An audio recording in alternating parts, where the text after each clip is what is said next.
This time on combat ships, the weapons that transformed naval warfare. From the first armed combat ships, It carried a number of heavy pieces, ship smashers, guns that could shoot a ball big enough to go through an enemy hull. to the powerful guns of mighty modern warships. A Navy 5-inch gun can fire extraordinarily rapidly. It's not quite a machine gun, but it sure seems like that to the recipients. Deadly innovations born in conflict. How do you sink a ship that's under the water? Well, you have to deliver the bomb down to the ship.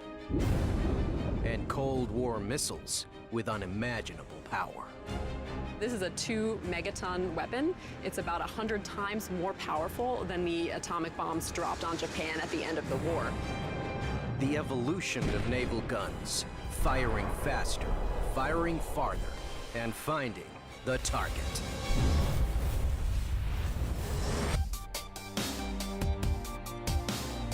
Combat ships. Fast, effective, His orders were to find the British and to pick a fight. going right to the heart of the battle. The Marines have always thought of themselves as the spear point of United States military power. Their whole doctrine of combat was to go fast, hit hard, get it over with in a hurry.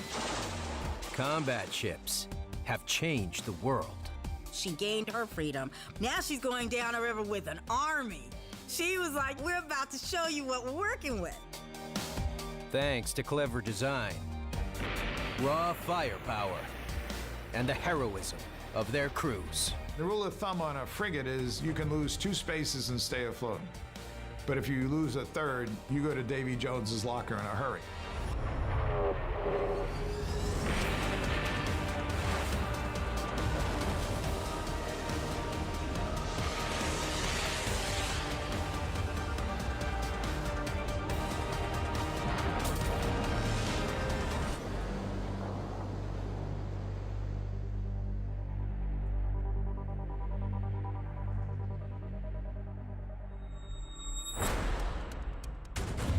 In the early days of naval warfare, it was the fighting men that mattered. Naval battles, to begin with, were essentially a land battle where you brought the battlefield with you. That you fought with soldiers armed with conventional land weapons that met and then fought hand to hand. The arrival of gunpowder in the Middle Ages changed sea battles forever. Swords could kill, but cannons could sink a ship. There's a tremendous shift from ships on which small guns are part of the armament through to an era when ships become floating gun batteries designed to do as much damage to the enemy as possible, and indeed sink them. The wreck of one of the first vessels armed with cannons was raised from the shallow waters off England's south coast in 1982. The warship Mary Rose.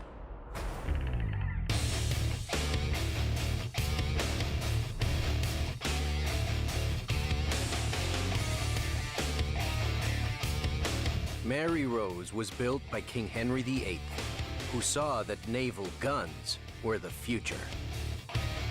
We often point to it as one of the earliest examples of what we could call a modern cannon-armed warship. It carried a number of heavy pieces, ship smashers, guns that could shoot a ball big enough to go through an enemy hull. But heavy guns posed a problem.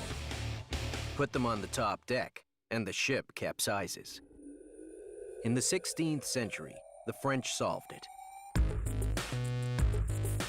With an opening in the ship's side under a hinged cover known as a gun port. Guns were lower, capsizing was harder. In 1536, Mary Rose copied the hot trend. The British cut gun ports into her hull and gave her a deadly selection of guns. Henry VIII went to town.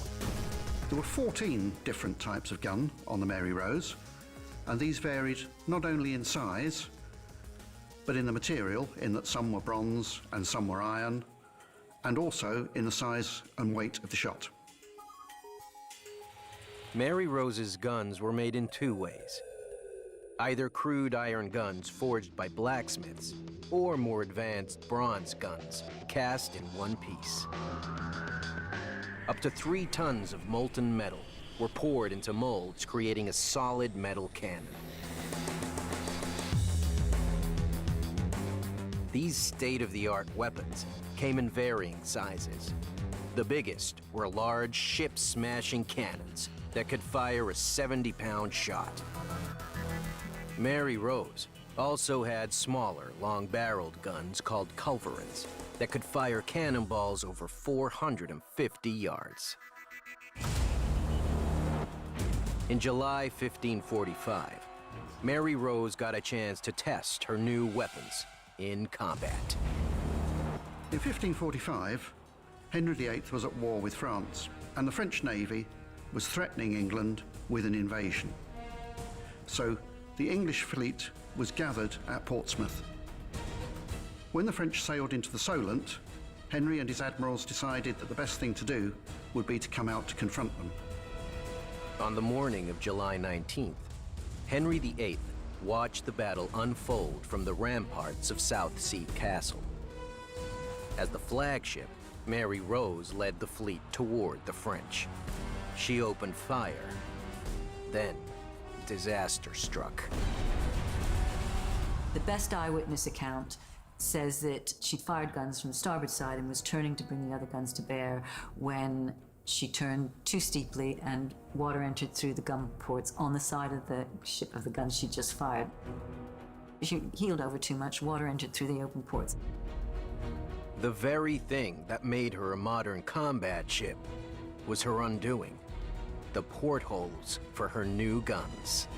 With water pouring in, Henry's precious Mary Rose sank. When the ship was found, the gun ports were still open, the gun muzzles embedded in the silt. The Mary Rose was a game changer, but wasn't the future. For one thing, she had too many types of guns. Having many different guns does complicate matters, because of course you have to keep 14 different types of shot. So you need alert master gunners who store the right type of munitions in the right places on the ship. Navies across Europe realized standardization was the key. The Swedes were pioneers. Vasa, for example, would have that 80 years later with all of her 24-pounders on 2 decks being the same. The carriage is the same, everything's the same, shots the same. You know, that is standardization to perfection. And that's obviously going to be easier. Instead of having different classes of guns for long distance and close combat, you eventually settled on a hybrid gun that was effective at both distance and closer quarters. In Vasa's case, the idea was that all the guns should be the same size and take the same ammunition. They're all cast to the same pattern. You know when you go down to the shot locker that every single cannonball in the shot locker will fit every single gun on the ship. Makes it much more efficient for supplying the guns, helps to increase your rate of fire, reduce confusion, jams, that sort of thing in battle. These cannons were so effective that for the next 200 years, naval gun design hardly changed. Then, in the late 19th century, there was a revolution, and guns got really big.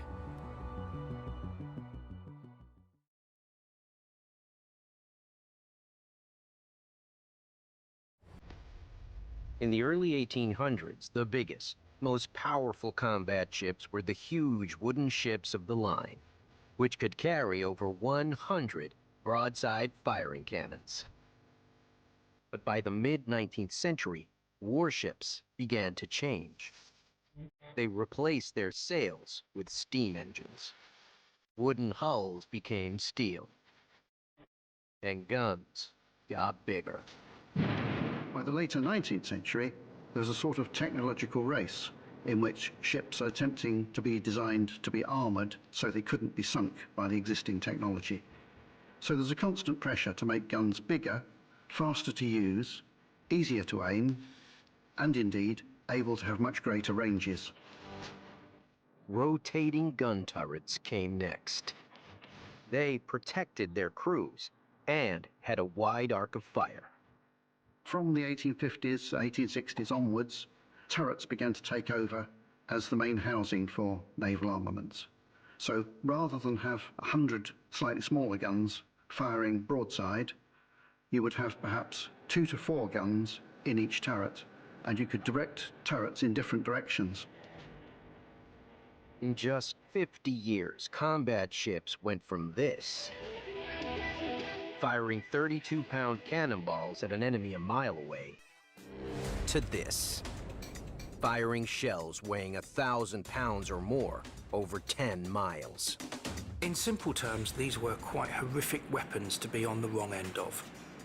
Take a British 15-inch caliber gun. It fired a shell that was just under 2,000 pounds in weight. It would arrive with such force that it could penetrate many inches of armor, causing huge shock damage as it passed through its target, and then as it exploded deep inside the ship, would cause catastrophic damage. Despite the awesome firepower gun turrets unleashed, combat ships were still vulnerable, especially against a new enemy that hid beneath the waves, the submarine. The problem with submarines is that they are invisible. It's very difficult to prove there aren't submarines around you, but it's very easy for a submarine to prove that it is there by sinking you. Early in World War I, anti-submarine tactics depended mostly on luck. You could try to ram them, or tow explosives behind you and hope you hit the target. Surface ships needed something more reliable.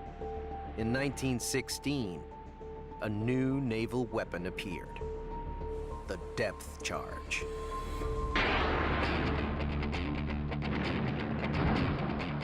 How do you sink a ship that's under the water? Well, you have to deliver the bomb down to the ship. The first depth charge was a 300-pound canister packed with TNT, fired from a launcher or rolled off the back of the ship. A pressure fuse was set to go off at a certain depth. This is not precision ordnance. You drop it, it's preset for a depth. If the submarine was on the surface fairly recently, you might set it for 50 feet. If it had been down for a while, you might set it for 100 because it would have tried to dive further. The theory behind the depth charge is essentially that of fishing with a hand grenade. An explosive is thrown into the water, it destroys or stuns what's in there, and you know that you've had success by what floats to the surface. Depth charges had a kill radius of 15 feet. But even from further away, they were still effective. Submarines are fairly fragile. If you could get pretty close to the depth charge, you could take it out. The pressure waves from an explosion up to 60 feet away could significantly damage the hull of a submarine, potentially causing catastrophic leaks or implosions. During the First World War, the Allies destroyed 29 German U-boats with depth charges. In the Second World War, they took out 10 times that number, often with the help of a new electronic technology, sonar. The idea of an echo-ranging system that would allow them to identify and track a submerged submarine changed the game, because that meant if you could identify where that submarine might be, you could drive over that spot and drop depth charges on that area. In a typical attack, the surface vessel used sonar to estimate the submarine's bearing. It then attempted to cross the sub's path. As it did, the ship dropped a blanket of depth charges in a wide pattern. If placed correctly and set to the right depth, the sub would be unable to evade the sinking bombs. In 1944, one U.S. submarine was pushed to the limit by an onslaught of depth charges. The USS Tamber.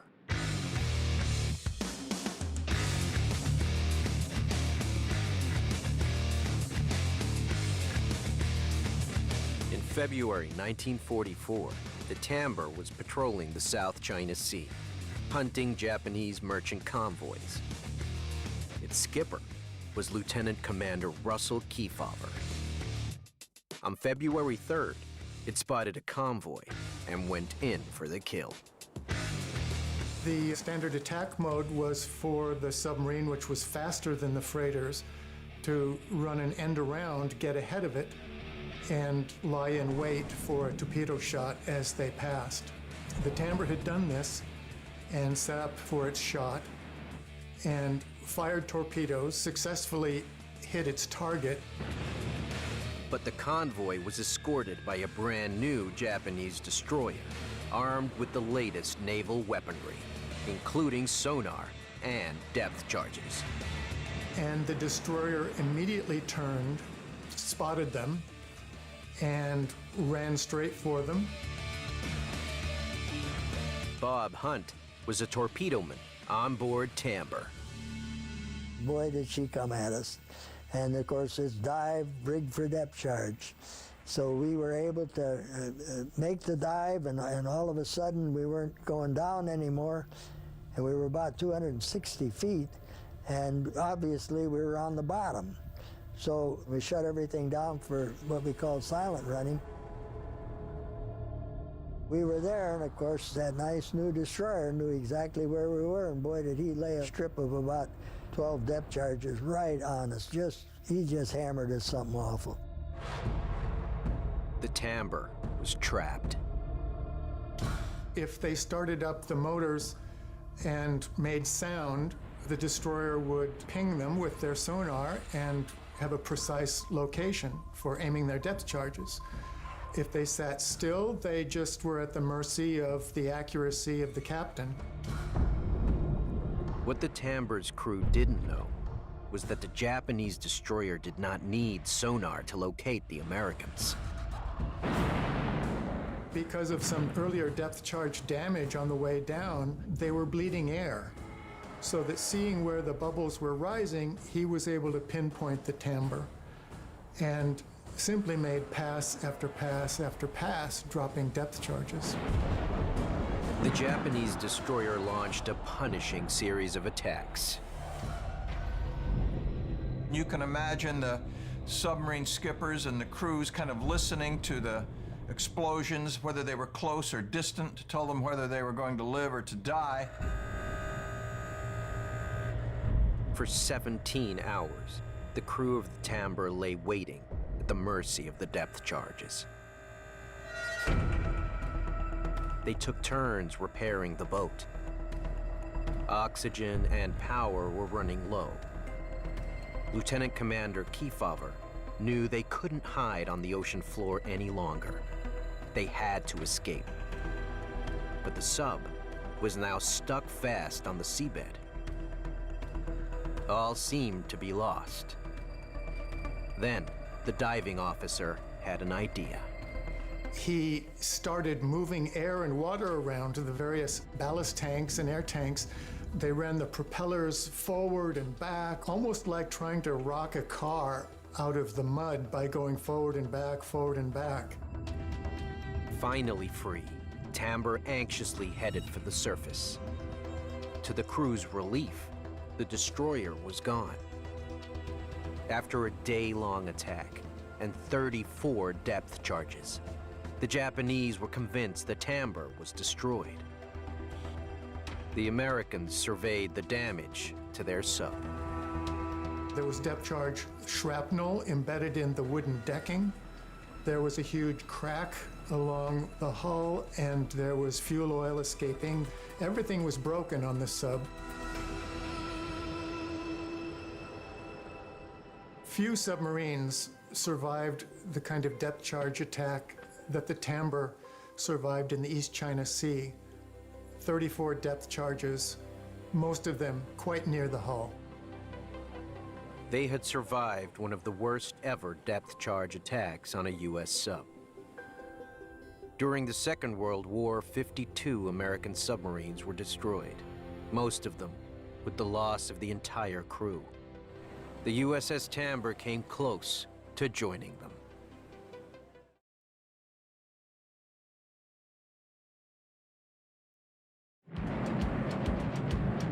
The furious arms race of the Second World War pushed every weapon to become more destructive, and the death toll ever higher.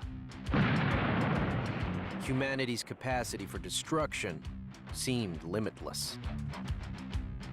In Europe, Nazi scientists and engineers worked on a weapon that would bring about a revolution in naval armament: the V-1 flying bomb. Powered by a jet engine, it was the first operational cruise missile. V-1 was a so-called vengeance weapon, designed to terrorize London and kill civilians.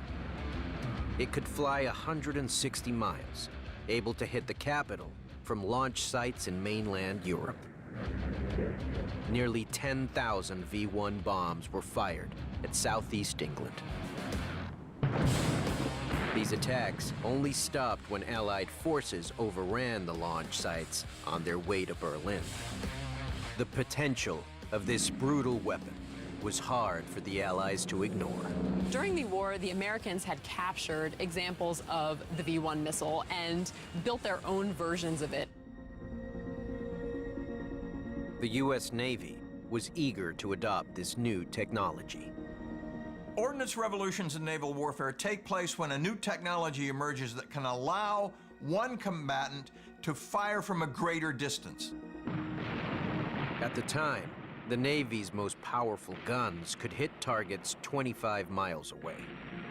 A missile's potential range was hundreds of miles. They invested heavily to develop their own version. In 1955, it was ready: the Regulus cruise missile.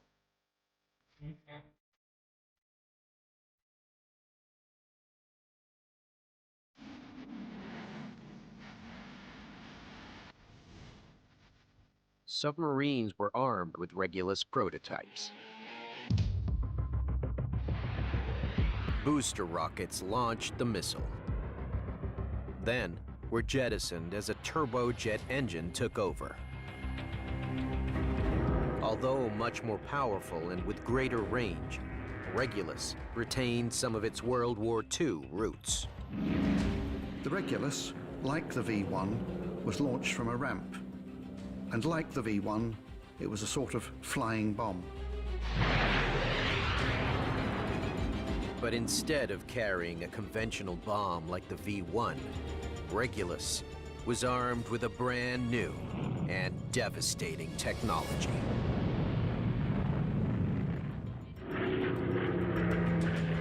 At the end of World War II, the United States unleashed the power of the atom. Then in 1952, an even more terrifying weapon was added to the American arsenal: a thermonuclear or hydrogen bomb. The U.S. Navy wanted that awesome firepower. So Regulus, their first cruise missile, was armed with a state-of-the-art thermonuclear warhead. This is a 2-megaton weapon. It's about 100 times more powerful than the atomic bombs dropped on Japan at the end of the war. Regulus itself had a range of 500 miles, but carried on a combat ship, it could reach targets across the globe. It could be launched from cruisers, it could be launched from aircraft carriers, but its primary role was to be launched from submarines. A submarine provided a covert platform for launching the Regulus missile, so it could operate under the water, move around, hopefully undetected by the enemy, and be put in position to wherever it was needed. Being the first time that you could shoot a nuclear weapon from a submarine against a distant landmass was quite a significant breakthrough. They gave a strike capability that hadn't been possessed before. The Navy repurposed 2 Second World War subs to carry Regulus. attaching watertight hangars near the conning towers. 3 more custom-built submarines with integrated missile hangars were launched in the late 1950s. Of the 5 Regulus subs, only 1 survives, the USS Growler.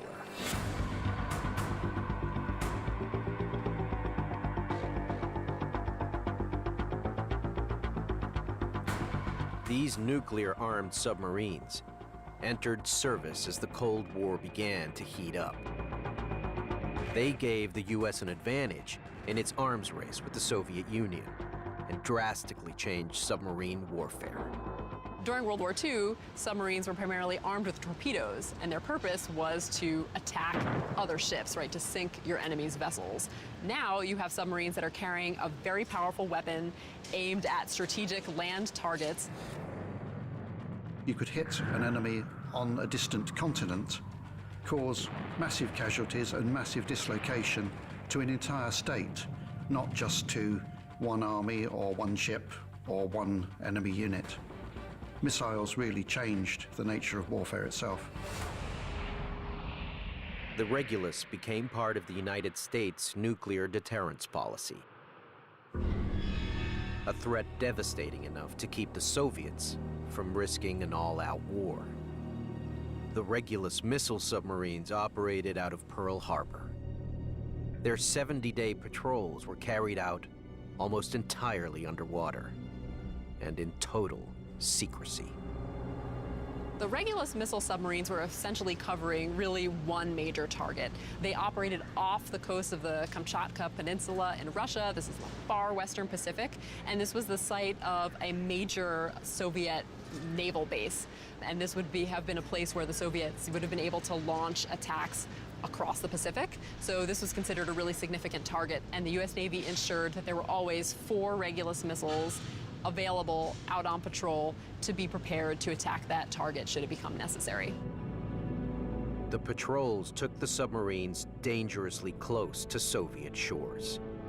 Regulus was manually guided, and the submarine needed to stay in radar contact with the missile for the entire duration of its launch. The missile itself had a range of about 500 miles, but the missile's guidance system only had a range of less than half that. They just needed to stay close enough to their target to be able to launch it and make sure it got all the way there. So even though the range of the missile is about 500 miles, the crew of Growler, for instance, was operating usually within 150 miles of the Russian coast and often much, much closer than that. Once in position, the crews waited for a command to launch a missile. They knew it could come at any moment. In October 1962, it nearly did. U.S. spy planes spotted Soviet nuclear missiles being installed in Cuba. From there, they could reach almost the entire United States. President Kennedy ordered a naval blockade of the island and demanded the Soviets remove the missiles or face retaliation. Our resolution will call for the prompt dismantling and withdrawal of all offensive weapons in Cuba. Should these offensive military preparations continue, thus increasing the threat to the hemisphere, further action will be justified. I have directed the armed forces to prepare for any eventualities. The world held its breath. If the Soviets persisted, how would America respond? Below the waves, the Regulus submarine crews were ready, waiting for the order. They were well drilled. The order to launch the missile would have come to these submarines by radio. So once this command comes and the commanding officer would get it, would go to his safe, open up a number of different scenarios and get the appropriate one to go through the steps of launching it at the right target. Crew members would check out the missile, make sure it's all functioning, and they would bring the submarine up to the surface. Crew members would take one of the missiles out of the large hangars on the front of the submarine, pull it toward the launcher and get it on the launcher, and elevate the launcher into an angled position. They would make sure that the missile is fueled and ready to go, and then it would be ready to launch. Firing the missile would be the last thing the crew ever did. By coming to the surface, the Soviets would spot them and launch a counterstrike. In late October 1962, after secret negotiations, the Soviets agreed to remove their missiles from Cuba. The Regulus program ended 2 years later, replaced with the Polaris ballistic missile, which could be launched from a submerged submarine. Regulus was meant to be a temporary solution, a bit of a stopgap, but it did give the Navy this capability it never had before. Regulus was a game changer. Missile-armed combat ships were here to stay.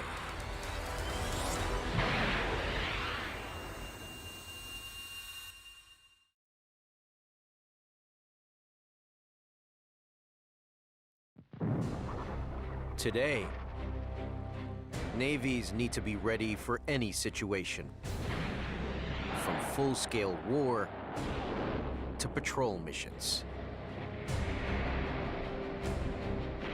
Missiles allow modern combat ships to be versatile.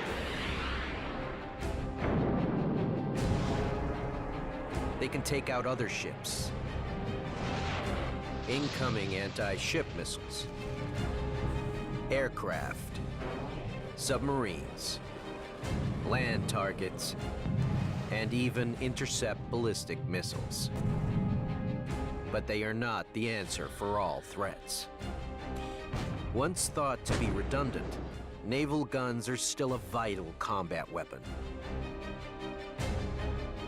Any amphibious invasion still needs gunfire support, just as they did in World War II and Korea, when ships fired huge barrages of shells at the coastline.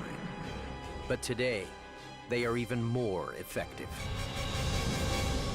The emphasis was on volume and size of shell, absolutely pounding the target because no one shell was likely to actually hit the target. Whereas in the present day, you might have a smaller shell, but it'll be fired at a higher velocity and with a far greater likelihood of actually hitting the target. So therefore, you don't need to fire as many, and you're going to achieve more for less. They are also perfect against small, fast-moving threats, like the heavily armed Iranian speedboats the U.S. Navy encounter in the Persian Gulf. If you've got a swarm attack using asymmetric warfare by small vessels coming at you from 10, 20 different directions simultaneously, you need rapid-fire weapons to take those out close range. And a Navy 5-inch gun can fire extraordinarily rapidly. It's not quite like a machine gun, but it sure seems like that to the recipients. So close-in, rapid response, gunfire is still necessary to protect a warship.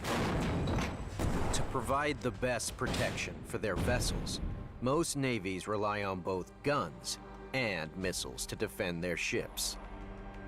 Vessels like the U.S. Navy's San Antonio class Landing Platform Dock, or LPD.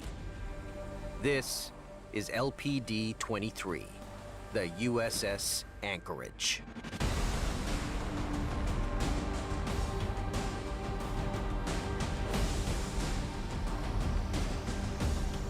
The LPD is designed for amphibious attacks. It carries a precious cargo. In preparation for an amphibious landing, the LPD would carry 700 Marines, and we can also carry 20,000 square foot of vehicle storage space and 40,000 square foot of cargo. With all of the Marines' equipment and gear, LPDs also launch amphibious landing craft like the LCAC hovercraft. Aircraft like the Osprey. And deliver the Marines and their heavy machinery to shore. But this is the most dangerous time for LPDs. In an invasion, they too are in the crosshairs.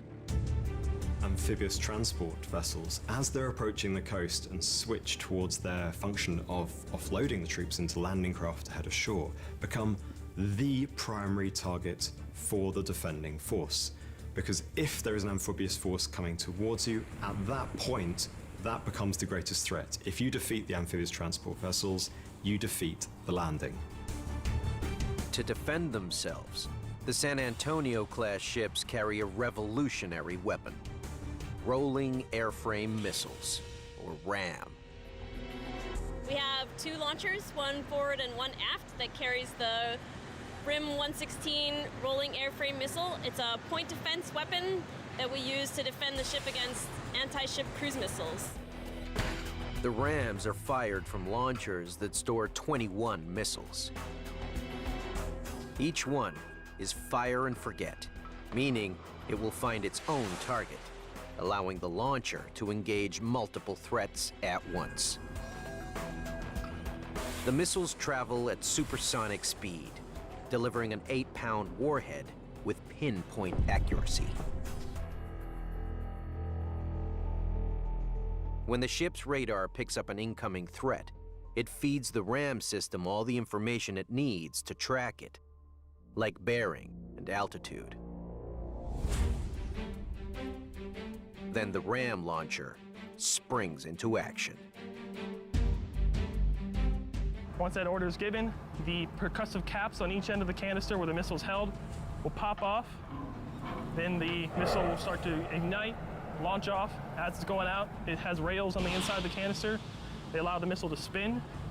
And once the missile spins, it will leave off in whatever direction it needs to get to. As the missile spins, its tracking system scans in all directions, seeking out the target. It will get close to its target, detonate, and on that detonation, it'll actually shrapnel out. So unlike other missiles, RAM relies on shrapnel to take out its target versus the actual explosion. This gives the missile a greater kill radius. It doesn't require a direct hit to bring down the target. Alongside the RAM launchers are the USS Anchorage's more traditional guns. The LPD also carries a surface weapon, the Mark 46 30mm chain gun, that's used to defend the ship against close, fast-moving, small boat threats. Firing 30mm shells, it's one of the smaller guns on U.S. Navy ships. But it's fast, firing up to 200 rounds per minute to a range of 4,400 yards. The Mark 46 30mm chain gun is operated by remote in the Combat Information Center. The operator has a screen that shows the camera sight. It also has a laser rangefinder and a thermal imaging camera that the operator uses to find its target and then pull the trigger.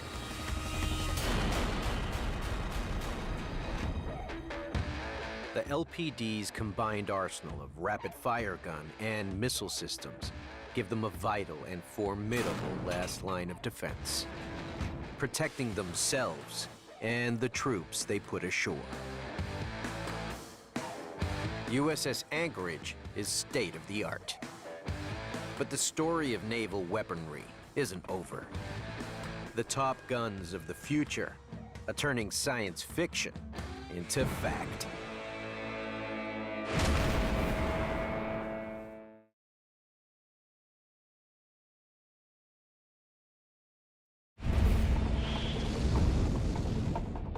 New weapons are judged on how good they are at taking out a target. But sometimes, it's all about dollars and cents. Navies literally want more bang for their buck. Naval guns and missiles are very different in terms of cost and technology. So you could keep several hundred shells in a magazine on a ship and use them for a multiplicity of targets and purposes. Whereas a missile, if it's a modern, complicated missile, it's going to be extremely expensive. So one missile might cost you the same as the entire load of shells for your deck gun, maybe more. Guided missiles like the Rams might be very effective, but they come with a hefty price tag. Just under $1 million per shot. A 5-inch shell for a naval gun, on the other hand, costs a few $1,000s. with the incredible discrepancy in price.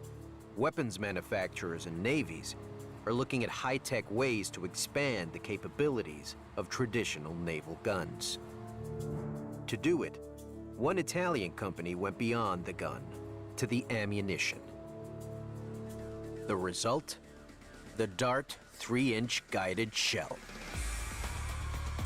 The Dart shell, shot by a 76mm gun, is the only one in the world that's capable of changing course to intercept and neutralize threats that are trying to use evasive maneuvers to avoid being hit by traditional ammunition.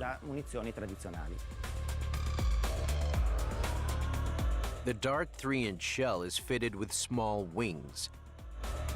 These allow it to alter its trajectory mid-flight. The shells don't have their own propulsion. Instead, they get their initial thrust when they're fired. After that, they fly like a glider, all thanks to their wings. The Italian Navy tests the Dart's capabilities against sea and air threats in live fire training, using a drone as a target. First, the ship's radar locks onto the target.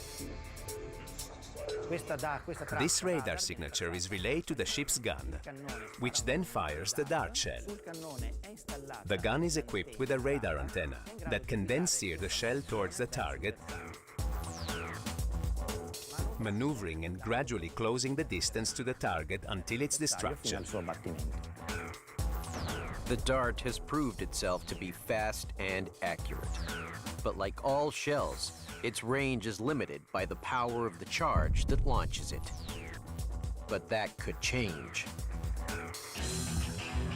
The U.S. Navy began developing a weapon with cutting-edge technology, intended for the next generation of combat ships. It's known as the railgun.